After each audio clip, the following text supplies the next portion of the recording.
𝗏𝗏𝗏 may be issued if the tests of relevancy and definiteness are satisfied. The court must ensure that, number one, the books, documents, or other things requested must appear prima facie relevant to the issue, subject of the controversy, the test of relevancy. And number two, such books must be reasonably described by the parties to be readily identified, the test of definiteness.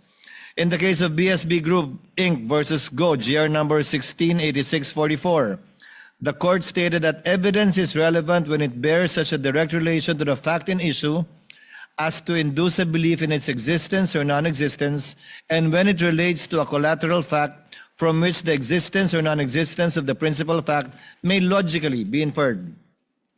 These requirements are intended to ensure that the subpoena is not used, as mentioned earlier and discussed earlier, as a tool for a fishing expedition as held in Apostol versus Lubingan Rafael, GR number 260640, dated October 1, 2025.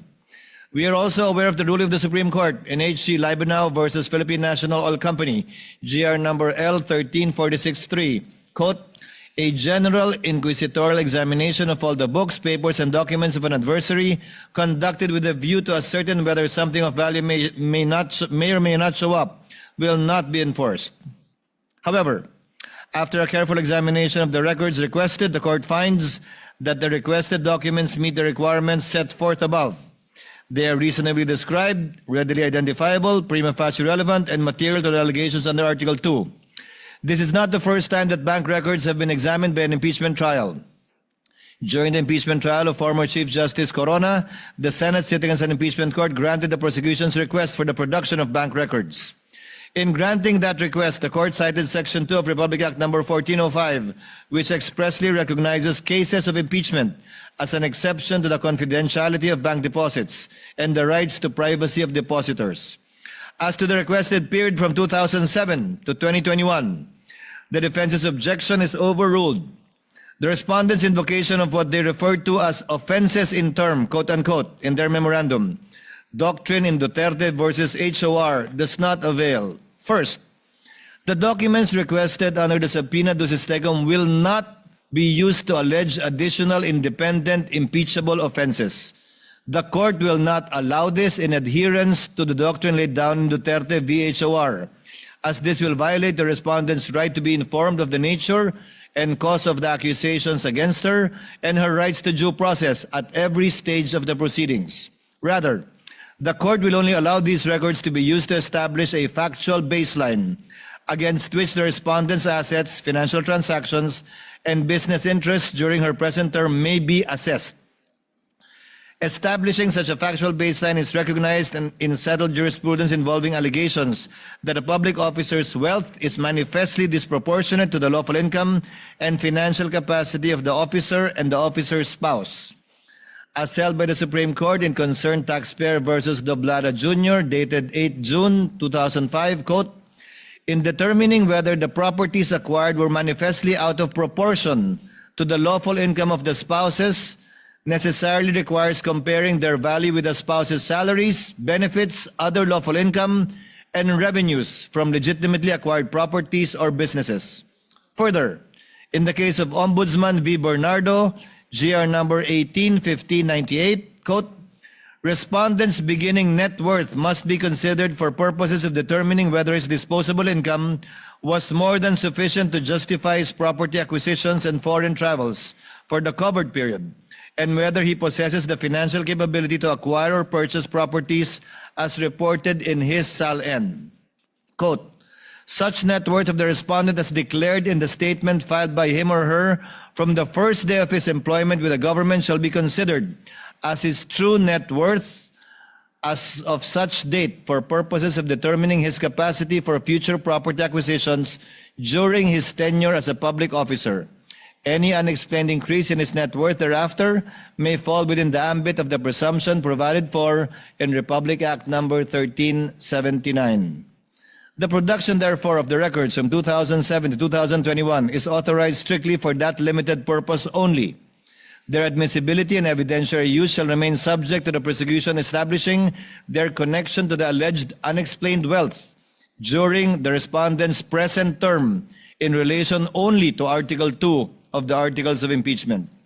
Now, with regard to the bank records held separately by Attorney Manasseh Carpio and jointly by him and the respondent, the defense's objection is likewise overruled.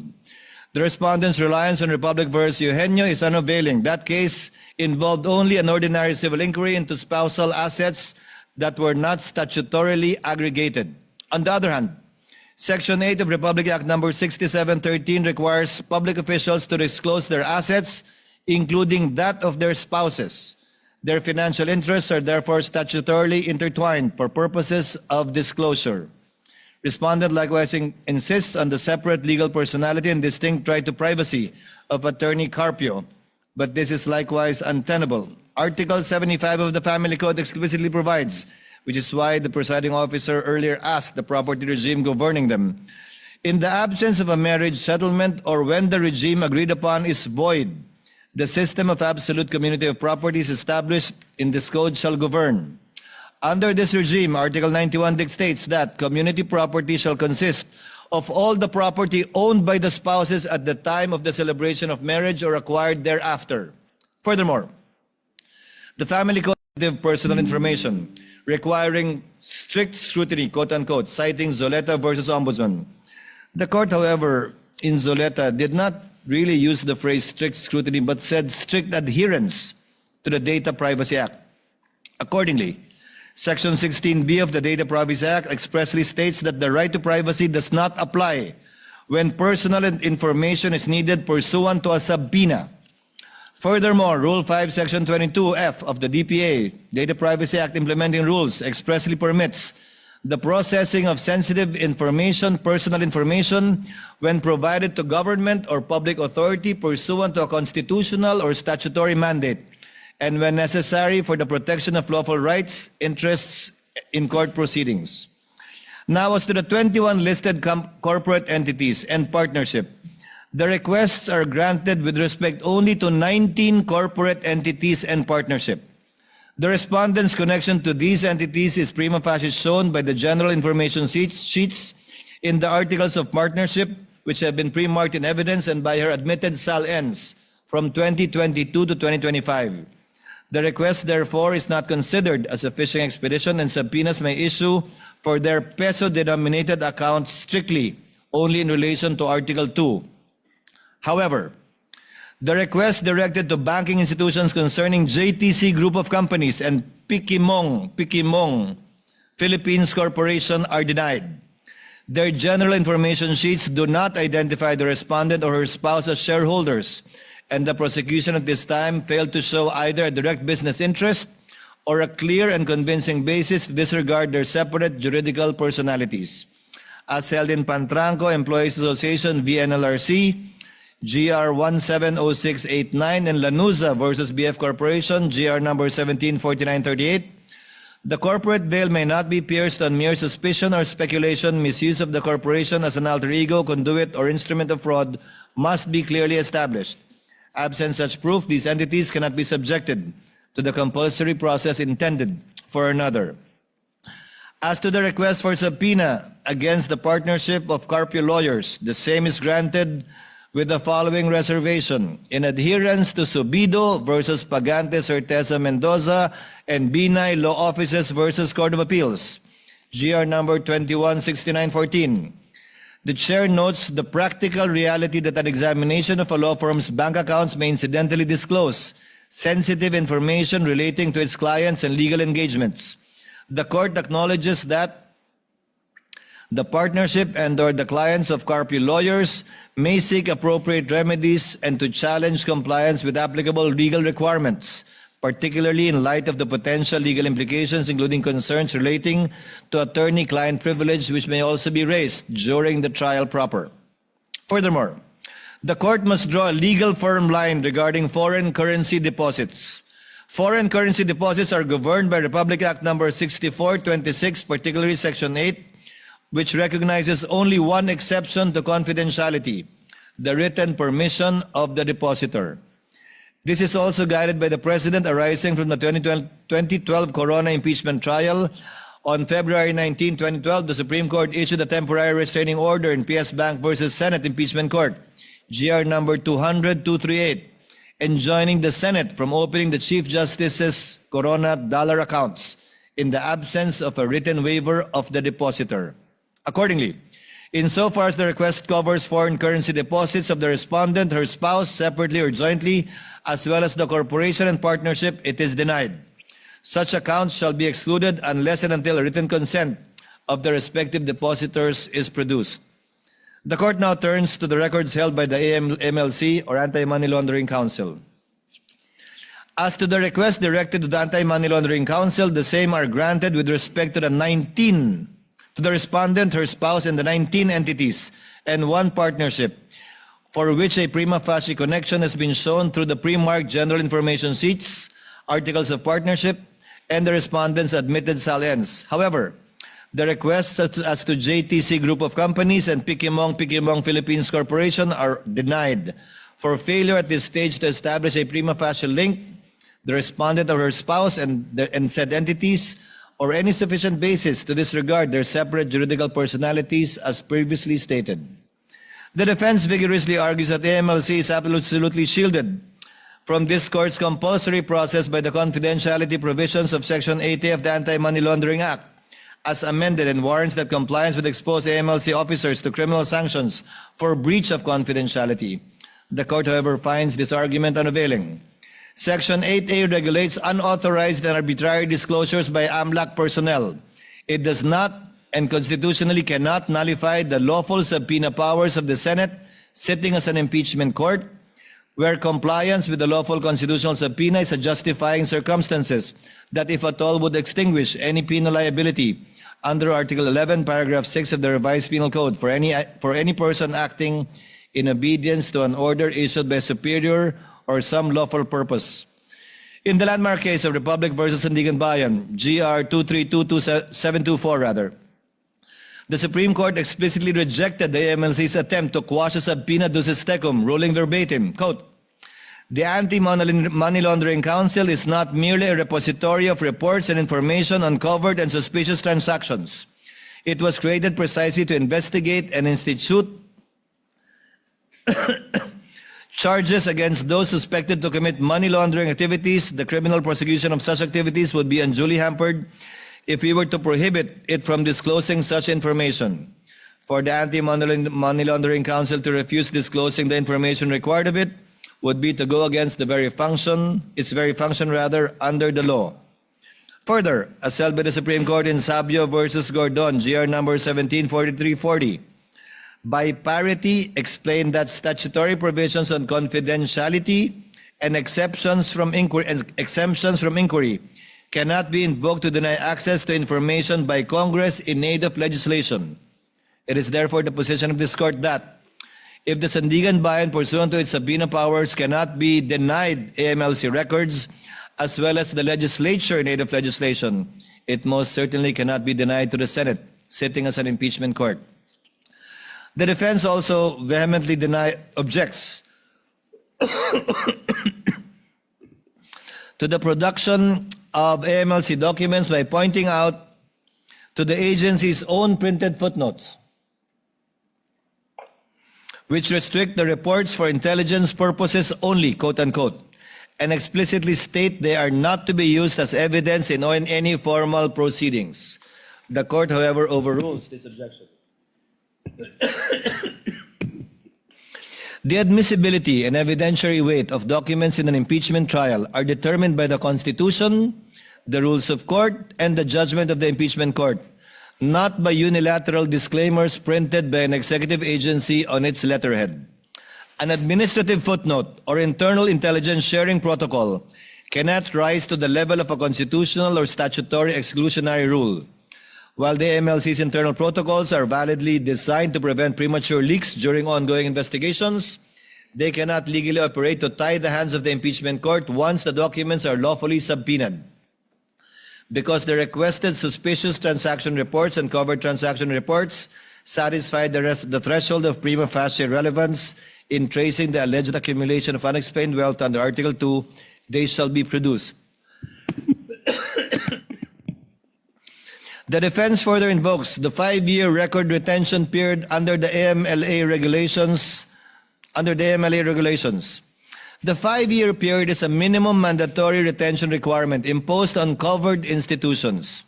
It is not an absolute prohibition against keeping or producing all the records. Accordingly, let AMLC invoke this limitation in its return, which this court shall take into account and inform the parties thereon accordingly, should they be unable to comply with the subpoena. As for the partnership of Carpio lawyers, Section 1 of Republic Act No. 10365, amending Section 3A7 of Republic Act No. 9160, treats as covered persons those including lawyers who manage client money or assets, manage bank savings and securities accounts, organize contributions for companies, or create, operate, or manage judicial persons or arrangements. Section 2C of AMLC Regulatory Issuance B No. 1, Series of 2018, adopted on May 10, 2018, and filed on June 13, 2018, expressly reiterates this activity-based rule. The court recognizes the statutory exception for lawyers acting as independent legal professionals, where the information concerns their clients or disclosure would compromise client confidences or the attorney-client relationship. Absent any showing, however, that the particular record sought contained such information or would compromise a protected confidence, the exception cannot be invoked merely because the entity concerned is a law partnership. It protects client confidences. It does not confer a blanket immunity upon every financial record bearing the law firm's name. The request for the issuance of subpoenas for the identified financial records, therefore, pertaining to Carpio lawyers is granted, subject to the remedies in law and/or their legal right to assert a specific claim of privilege over a particular document at the proper time. No generalized blanket invocation of attorney-client privilege should exclude compliance at this time. Therefore, to summarize, the court rules as follows. The request for subpoenas directed to the concerned banking institutions covering the accounts of respondent, Attorney Manasseh Carpio, separately or jointly, the partnership of Carpio lawyers, and the 19 listed corporate entities is granted. The banks are ordered to submit to the clerk of court the documents on July 30, 2026 at 9 a.m. with the attendance of parties and counsels. The request, insofar as it seeks the records pertaining to JTC Group of Companies and Pikimong Philippines Corporation, is denied for failing to establish prima facie relevance. The subpoenas granted shall apply only to peso-denominated accounts relevant to Article 2. Foreign currency deposits are excluded absent the written consent of the respective depositors.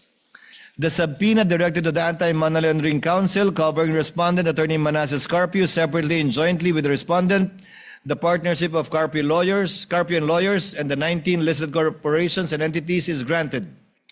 The request insofar as it seeks records pertaining to JTC Group of Companies and 𝗓𝗡𝗓 Philippines Corporation is denied for failing to establish prima facie relevance.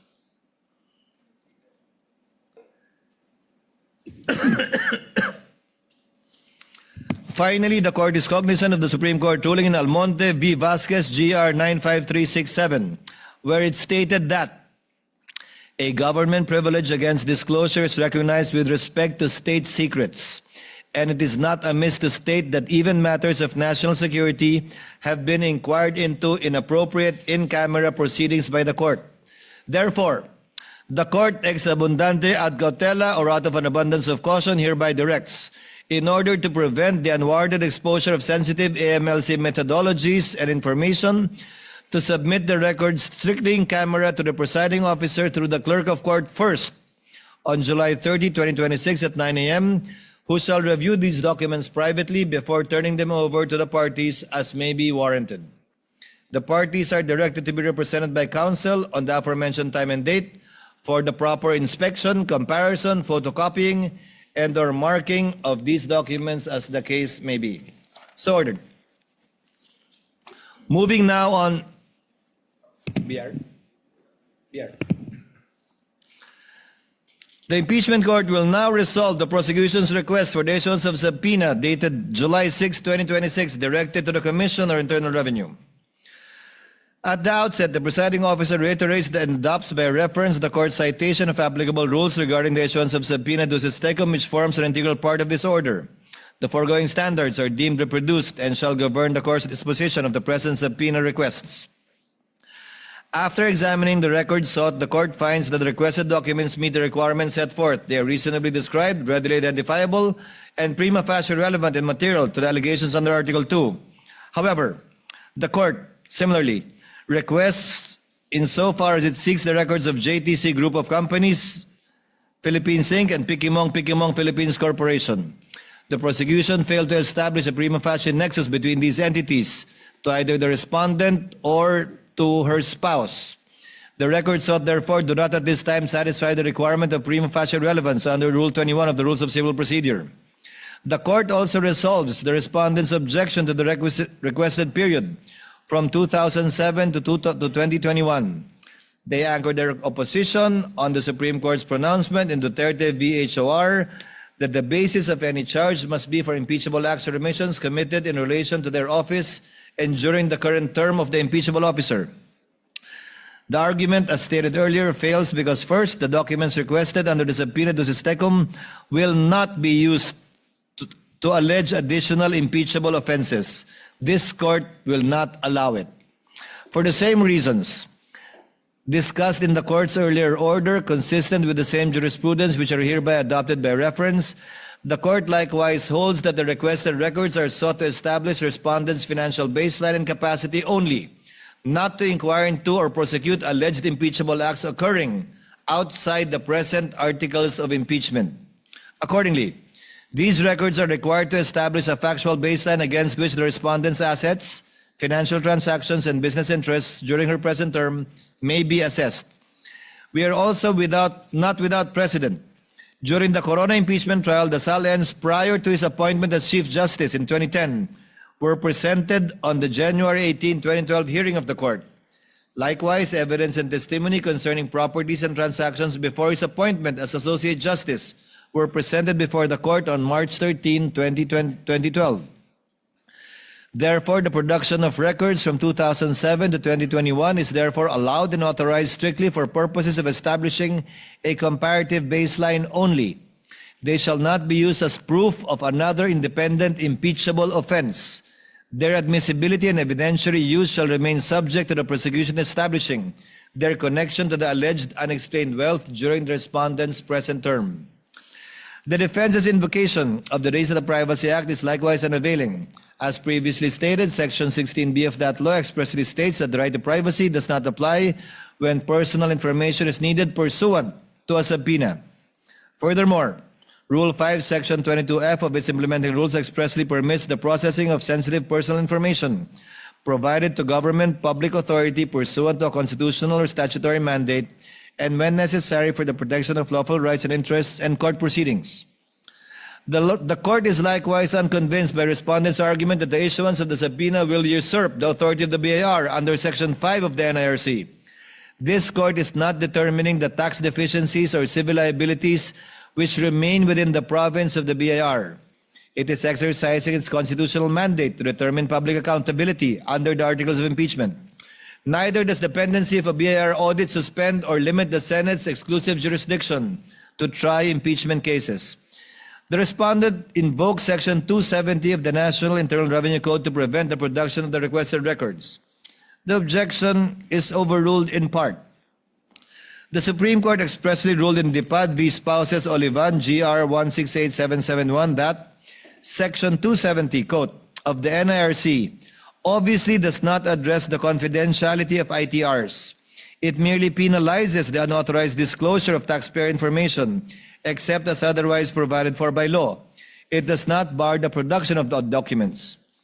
However, the respondent correctly invokes Section 71 and other provisions of the NIRC which recognizes only 3 instances in which a taxpayer's records may be opened for inspection. Number 1, upon order of the President or authorization of the President. Number 2, upon the request of a foreign tax authority with the approval of the President. Or number 3, upon the taxpayer's waiver. Nevertheless, the existence of these statutory limitations does not at this stage preclude the issuance of the requested subpoena. The issuance of subpoena is merely a preliminary procedural step and does not by itself authorize the disclosure, inspection, or admission of the requested tax records into evidence. In fact, this issuance is the order that shall set, if at all, things in motion. Upon service, the BIR Commissioner may refuse compliance, very much like what they did with the House, or comply by invoking any of the exceptions under the NIRC as previously mentioned, without a satisfactory showing of faithful compliance with any of the enumerated exceptions. This court shall not receive any subpoenaed records from the BIR, similar to what was done when the sealed box ordered by this court to be returned to them. There is also a precedent during the 2012 Corona impeachment trial. The Senate issued the subpoena and thereafter awaited the return of the BIR Commissioner. The requested records were produced only after the requisite presidential authorization had been obtained, one of the recognized exceptions under Section 71 of the NIRC. The respondent, however, is not without recourse nor remedy. In the event the requested tax records are lawfully produced pursuant to any of the statutory exceptions, the respondent may at the appropriate stage of the proceedings raise any and all objections concerning their relevance, materiality, authenticity, admissibility, and other evidentiary infirmities. The issuance of subpoena should not be construed as a ruling on the admissibility of the documents ultimately produced. On this basis, the subpoena shall therefore be issued and we shall await the return of the BIR Commissioner, at which time the court shall take such action as may be deemed necessary and appropriate. Accordingly, in view of the foregoing, the request for the issuance of subpoena directed to Commissioner Carlito Martin R. Mendoza of the BIR is hereby granted. The request insofar as it seeks the records pertaining to JTC Group of Companies, Inc. and 𝗓𝗡𝗓𝗡𝗓 Philippines Corporation is hereby denied for failure to satisfy the requirement of prima facie evidence. The Commissioner is directed to make the appropriate return to this court in accordance with the law on July 30, 2026 at 9 a.m. before the Clerk of Court. The court shall await the return before taking any further action as may be warranted. The parties are likewise directed to be represented by counsel on the aforementioned time and date for inspection, comparison, photocopying, and or marking as the case may be. So ordered. Senator Judge Alan Cayetano is recognized. Thank you were you seeking for that recognition earlier. exhaustive ruling, Mr. Presiding Officer. I won't ask you to repeat it. Because you explained both in the caucus and here that there are only 2 motions, there are parts, I'm talking about myself first, but I think some feel the same way. There are some parts that we agree, some parts we disagree. For example, to subpoena the certain records between 2022 to 2026. Then in my case, I agree with the know your client opening balance just for reference so that you have a starting point. So may I suggest that instead of objecting, I don't know if I'm alone or with others, I will not manifest anymore, but may I submit in writing which parts of the ruling I disagree, and if anyone wants to either manifest or submit in writing. But I do have one question to the presiding officer. So you narrated everything. In the page 2 of the request for subpoena for 004,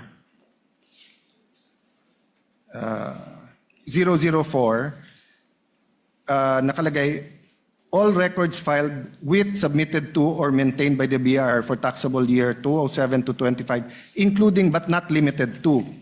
So sinabi 1, 2, 3, 1 and 2, pero not limited to. The other one, 4, page 4 of the request number 004-2026. Sorry, that's the case number. So the other one is to the, this one's to the anti-money laundering. Nakalagay po sa page 4, and all other relevant documents. So I just like to ask, was your narration exclusive? Because you did say that it's specific enough, but I don't think specific yung all other relevant. The test of if it's definite is that wala nang iisipin yung pinadalan mo ng subpoena. So kung anong nire-rate, yun ang kukunin. That is a common practice perhaps used by lawyers, but the understanding of the court, and let this be part of the ruling of the court, is that only the documents specifically mentioned. Thank you for that. And will not include that catch-all phrase, because I doubt too if the banks, the BIR, AMLC, would be able to supply the and such others unless it was specified. So with the permission of the court, I'll submit my, where I agree and disagree. Permission granted, and any other senator judge who wish to submit the written explanation in regard to the twin orders may do so. Senator Judge Marcos and Legarda are both raising their hands, so the same applies to them. Submit. Senator Judges Marcos, Legarda, and 𝗩𝗕𝗓𝗓 are manifesting that they will be submitting their manifestations in regard to the twin rulings of the court, and the same is allowed and will be made part of the records.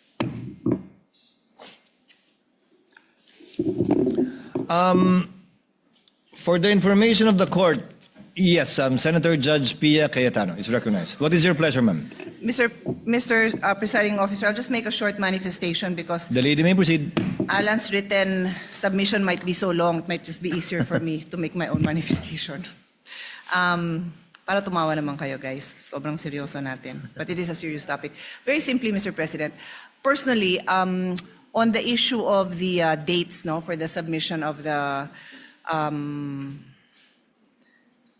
what was it, 2007? Goes back as 2007 to 2026.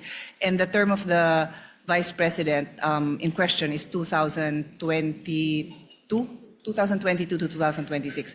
My humble position is, and I'm cognizant of the case that was cited by the prosecution. I also found that my own research, the presiding officer used it in the justification of the decision, says that you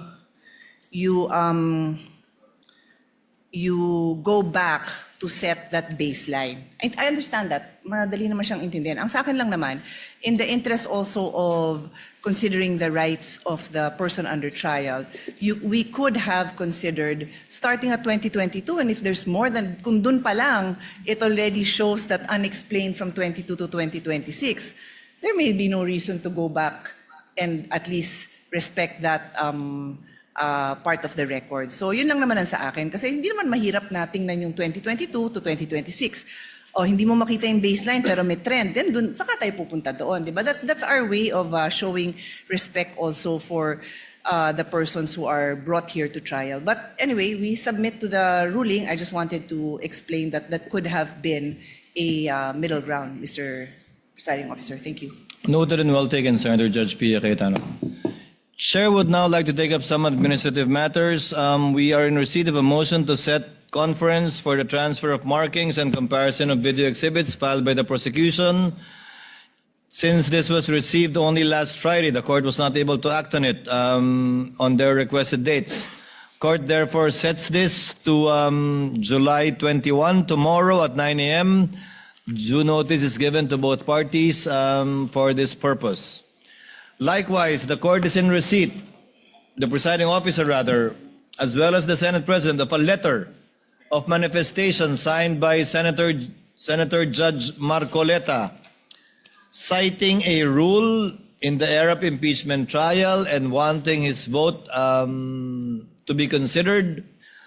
Chair, the presiding officer in this court will not act on it at this time, but instead, since we will be resuming next week, we'll be referring this matter to the Senate as a legislative body, given that it's the Senate that will be amending the rules, to allow participation through a vote. Because apparently, as pointed out by Senator Judge Marcoleta, during the Estrada impeachment trial, a rule was adopted, which we are confirming, that allows the Senate President to provide a mechanism by which a senator who cannot vote under any unavoidable circumstances to cast his vote on any matter. But since this impinges upon the rules of the impeachment court, this matter should properly be taken up by the Senate as a legislative body. And whatever decision the Senate will have as a legislative body, the court shall implement it. But let it be placed on record that personally, once we convene the Senate as a legislative body, I am inclined to agree with the suggestion of Senator Marcoleta, for as long as there is no suspension, according to him. Yes, Senator Judge Cayetano. I'll not object to that at this point in time. Just as an additional information, I think Senator Estrada elevated to the Supreme Court the denial of the 𝗓𝗏𝗏𝗏 to allow him to attend. But may you also refer my previous manifestation that as a court, we can also communicate whether it's with the 𝗓𝗏𝗏𝗏 or the... But if you're going to say it's going to be through the rules, that's not in conflict. But maybe we can take it up whether in caucus once the Senate convenes. The point of Senator Judge Allen is well taken. We shall do so at the appropriate time. Now, on other matter, Senator Judge Padilla is recognized. What is your pleasure, sir? Mahal na tagapamahalang hukom, patungkol po doon sa nangyaring ruling, nais ko lang po sanang magmanifesto. The gentleman may proceed. Ginoong tagapangulo at mga kasama, matagal ko na pong isinusulong ang freedom of information dahil ito po ay bumagsak sa aking komite. Ito po ay tunay na kailangan natin sapagkat dito po talaga natin mapapatunayan yung sinasabi nating public trust. Pero meron din po kasing napakahalaga yung tinatawag na equal protection of the laws. Sang-ayon po sa Artikulo 3, Section 1 ng ating Konstitusyon, Bill of Rights, ang nagsasabing hindi dapat alisan ng buhay, kalayaan o ari-arian ng sinumang tao ng hindi kaparaanan ng batas. Ni pagkaitan ang sinumang tao ng pantay na pangangalaga ng batas. Ang mga pamantayang ginagamit natin ngayon ay dapat pareho ring ipinatutupad sa lahat ng impeachable officials, anuman ang kanilang pangalan o posisyon. Hindi ko po makakalimutan ang naging pahayag ng dating Senadora Miriam Santiago dito mismo. Siya po ay isang huwes at ginagalang na propesora ng batas. Ang sabi niya, constitutional analysis is a technical field. Ang pagsusuri sa konstitusyon ay hindi isang sining. Isa itong technical na larangan. Hindi po dapat ito ini-interpret ng basta-basta o kailangan may due process. Nung una ko pong narinig kanina, na ipaliwanag po ng ating Senator Judge Alan Peter Cayetano, tinanong sa prosecution kung ganito rin ba ang ginawa nila noong may impeachment kay Presidente Bongbong Marcos. Napakalinaw po na ang sagot nila ay hindi naman sila nagtanong. Hindi sila nagsaliksik kung paano ang ginagawa nila ngayon sa pangalawang Pangulo. Ang akin po lamang, makatarungan ba na hindi parehas ang trato natin dito? Dapat sana parehas eh. Kaya po, ang hinihiling ko sa atin, total naman, lahat naman kayo ay sumang-ayon na sa Freedom of Information Bill ko. Hindi pa nga lang nagsasubmit ang House of Representatives. Bakit kung ganito ang pamantayan natin, edi buksan na natin lahat ng bank records natin. Lahat na. Tayong lahat ay buksan na natin, lahat.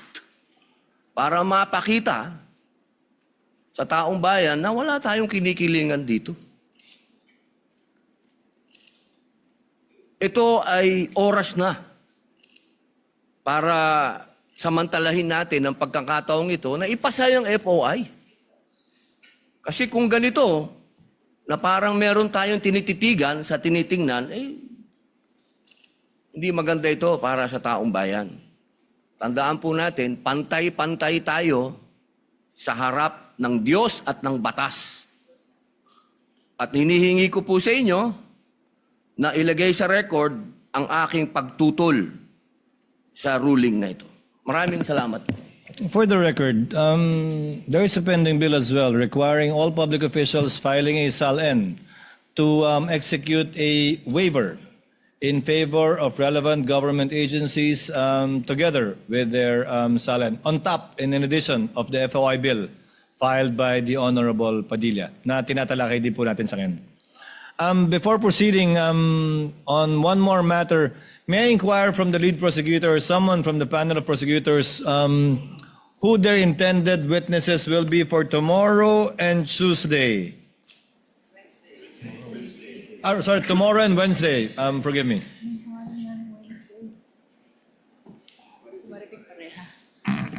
Your Honor, our intended witness for tomorrow is Attorney 𝗓𝗓𝗓𝗓𝗓𝗓, the NBI Director.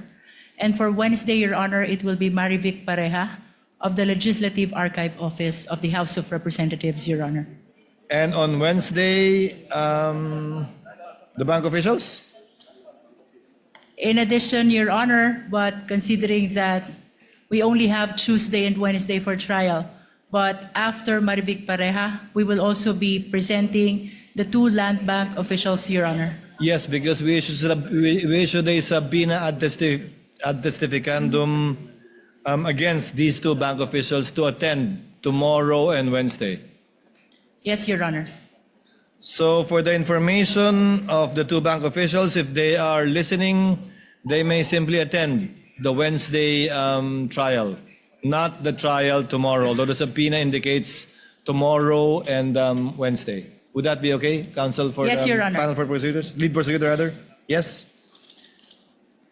So Attorney 𝗓𝗓𝗓𝗓𝗓 tomorrow, and if at all, Ms. 𝗓𝗓𝗓𝗓𝗓 and Ms. 𝗓𝗓𝗓𝗓𝗓 and the two bank officials on Wednesday. Counsel for the respondent, ma'am? Good afternoon, Your What Honor. is your pleasure, ma'am? May I be recognized, Your Honor? Yes, ma'am. This is regarding what matter, ma'am? Just two administrative matters, Your Honor. The Please, first ma'am. one with respect to the motion to set conference for the transfer of marking and comparison of video exhibits. We would also like to request that the respondent be allowed to also mark additional documents at the appointed time tomorrow.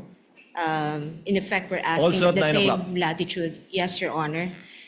In fact, some of the documents that we intend to mark tomorrow would be also our copies of some of the listed items in this motion, Your Honor. Of And- course, that motion orally made by counsel for respondent is hereby granted. The respondent, in similar fashion to the prosecutor, may also mark Thank you, Your Honor. or change the markings or mark any pieces of evidence they wish to do so in order to facilitate the trial. So ordered. Yes, thank you, Your Honor. And just to place on record the additional marking of evidence and whatever transfer of markings that the prosecution will do tomorrow is without prejudice to Section 3, Administrative Matter Number 2026-001 of this impeachment court with respect to the guidelines for the conduct of the pretrial conference, which explicitly states that the marking is without prejudice to any questions on admissibility, relevance, etc., Your Honor. That is the understanding, counsel. Yes. And the second The matter, chair Your confirms that. Second matter, Your Honor, with respect to the earlier ruling given by this court on the two requests for subpoena, Your Honor, defense requests for certified true copy of that ruling, Your Honor. Thank you. Chair will address that. It will be included in the journal. However, the journal will have to await the manifestations to be submitted by any senator judge who may agree or disagree with the ruling. So we might not be able to approve the journal tomorrow, although we will do as best as we can. But as soon as the journal is approved, we shall make it available. But the TSN can be made available perhaps by tomorrow. Thank you, Your Honor. That's all, Your Honor. Your Honor, may I make a short manifestation with regards to the order of presentation, Your Honor, earlier mentioned by the prosecution? Of witnesses? Yes, Your Honor. Subject to the limitation mentioned by Senator Judge Allen the other week, if you remember. Yes, Your counsel, Honor, I understand. The lady may proceed. We are maintaining the presentation of NBI Director tomorrow, that is Tuesday, July 21. And then following the NBI Director, Your Honor, will be the two land bank managers in the person of Violeta San Constantino of Shaw Branch Manager and Denita Camposano of DepEd Branch Manager. As to the presentation of the Legislative Archive Officer, we will be determining the appropriate time when to present her, Your Honor. So the court recalls or withdraws the earlier statement that the two bank officials may appear on Wednesday. The subpoena stands, therefore, requiring their appearance to respond to the subpoena ad testificandum tomorrow, July 21 and July 22. We confirm, Your Honor. So noted. Any other matters that any of the parties wish to raise? There being none, since we did not have a break, trial is hereby adjourned until July 21, Tuesday at 2 p.m.